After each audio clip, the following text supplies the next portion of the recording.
untuk menyampaikan. Sebetulnya saya bukan orang yang satu-satunya mengerti tentang riwayat secara Eza sampai detail, apalagi yang surah dan segala macam, karena memang saya tidak mengalami. Saya sendiri tidak mengalami, tapi sebagai insan Eza, sebagai warga Eza, kan? Saya akan mencoba untuk melakukan pendekatan, mendekati sejarahnya. Mudah-mudahan nanti, tapi ini menjadi referensi kita bersama. Barangkali nanti kalau ada kekurangan atau sepuh-sepuh atau saudara tua yang lain yang ada informasi yang kelewat dari saya, itu mungkin bisa masing-masing nanti dari keluarga itu bisa melengkapinya. Tapi saya akan mencoba. Perkembangan Eza akan dimulai dari Pak Suro dan Ibu Saryati, karena Pak Suro ini Bapak Eza dan Ibu Saryati sudah diakui semuanya sebagai Ibu Eza. Ini dua orang kita, leluhur kita dari Eza ya, ngobrol keluarga besar, mau tidak mau ya dari sini. Tapi Ibu karena Eza itu lahir setelah pasca Pak Suro dengan istri yang kedua. Istri yang pertama sampai sekarang saya belum mendapatkan foto, belum mendapatkan keluarganya, karena di Padang waktu saya sangat mepet sehingga saya harus pulang lagi. Tapi sudah sedikit ada temuan yang perlu nanti satu saat harus ditindaklanjuti. Ki Ngabei Surodewiryo, Saryati Surodewiryo. Nah, kenapa di sini ada 3 mata uang telung keteng? Nah, ini ngomong perkembangan juga.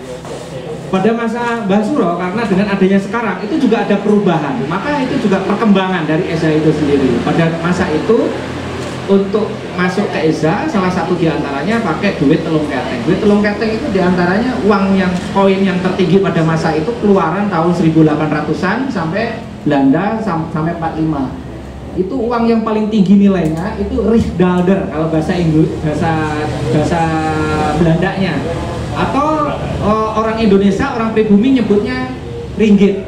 1 ringgit itu 2,5 gulden, itu yang paling tinggi nilainya. Jadi uang ringgit 1, terus kemudian uang pertengahan 10 sen. 10 sen disebutnya saya lupa lagi, terus kemudian uang yang paling rendah nilainya itu 0,5 sen, disebutnya helft, bahasa Belandanya helft. Nah, total uang keluaran Belanda pada masa itu totalnya 12 koin. 12 koin. Yang paling atas nilai yang tertinggi adalah untuk uang kecer disebutnya telung keteng. Duit 1 ringgit 1, 2 itu 5 dan 7. Nah, tapi masing-masing saya tidak akan menjelaskan ini, tapi masing-masing di keluarga, tapi sedikit bahwa 1, 5, 7 ini menjelaskan makna hari, tahun, tanggal, pasaran dan segala macam. Itu salah satu di antaranya. Dan totalnya 13 koin. 13 koin. 1, 5 dan 7. 5 pon, pagi dan segala macam, 7 hari, 1 itu 1 hari, 1 tahun. Terus kemudian 5 dan 7 itu 12, dalam 1 tahun ada 12 bulan dan segala macam. Nah, itu penjabarannya di masing-masing keluarga Tra Eza dalam prosesi keceran itu. Tapi mana dari itu, terus di samping juga bahwa orang Eza dalam kekeluargaan ada yang posisinya di golongan atas, golongan menengah dan golongan bawah. Itu diingatkan bahwa sudah masuk keluarga Eza sudah tidak ada lagi, sehingga Eza itu universal. Jadi ketika masuk harus ingat tentang telung keteng. Lanjut, saya kira cukup lah selama 119 tahun sekarang. Sehitung dari sekarang. Awalnya, ini di sini tidak ada logo mewakili untuk SH. Ketika saya ini memang saya usulkan logo SH yang tapi sudah pakai notaris, tapi dari Panti yang tahun 53 sebagai perkumpulan resmi didaftarkan ke pemerintah. Terus kemudian kita kaji, takutnya nanti riskan gitu, karena saudara tua nanti takutnya dimasukkan ke sini tidak ada izin dan segala macam, maka saya punya dokumen data yang berbicara logo Eza yang digunakan Pak Suro pada saat keceran. Nah, itu makanya pada saat keceran itu ada meja logo di sana. itu saya crop, itulah logo untuk menetralisir. Jadi karena itu yang dipakai, bukti otentik dari yang Suro menggunakan logo pada saat kecerang, ya, lambang itu lingkaran, itu circle namanya, circle, dan itu tali disebutnya benang lawe juga, itu circle, benang lawe. Terus di dalamnya orang, di dalamnya duduk asanas pakai baju Bali, ada keris di dalamnya, ya doa ke atas. Terus pojok-pojoknya itu ada burung, ada logo burung, itu melambangkan wahyu atau inspirasi dan segala macam. Dan itu menggambarkan Datuk Rajo Batuan, Nyoman Gempol dulunya, karena itu pakaiannya Bali, ada keris di situ dan segala macam. Nah, karena Eza awal mulai pada keceran itu di tingkat 3-nya itu tandanya orang dergetrap atau tingkat 3 itu pakai tali lawe. Nah, pakai tali lawe. Jadi ijazahnya atau pertandanya dia gitu kan. Oke.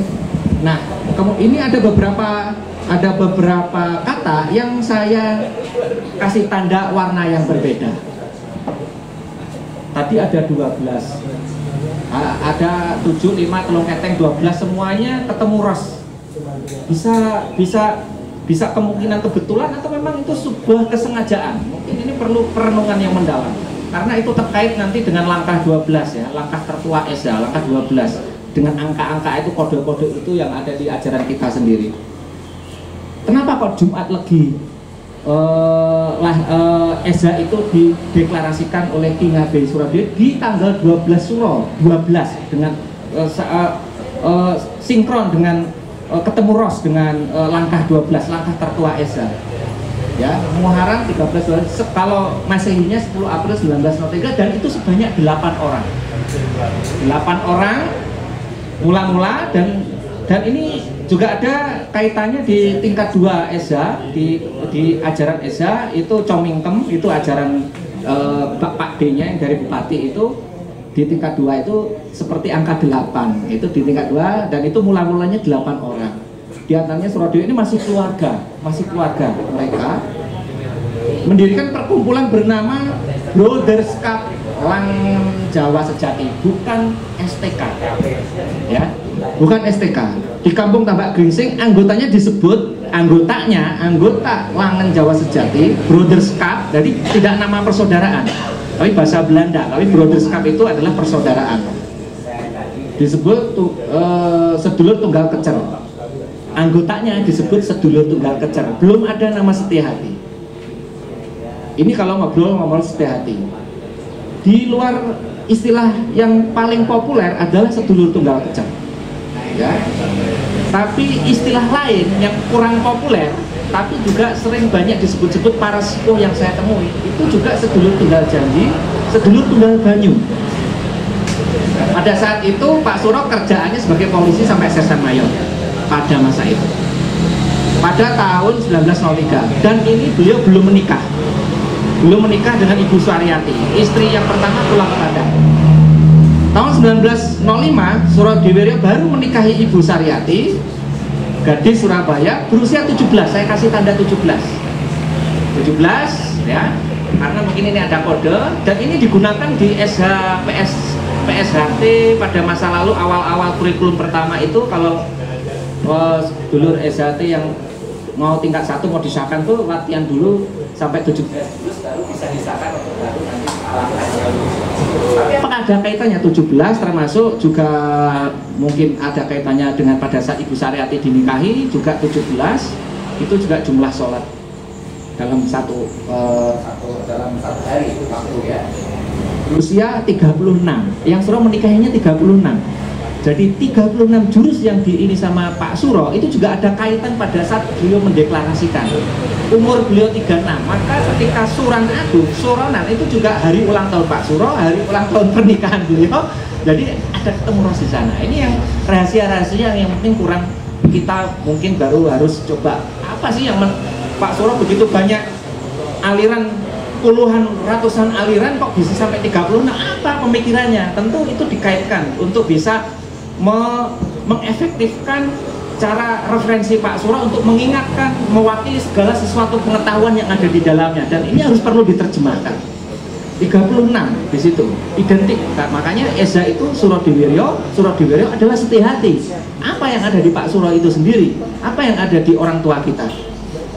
Dari perkawinannya dikaruniai 5 orang anak, 3 putra 2 putri, semuanya meninggal dunia waktu kecil. Ya, Pak Suro ini ya.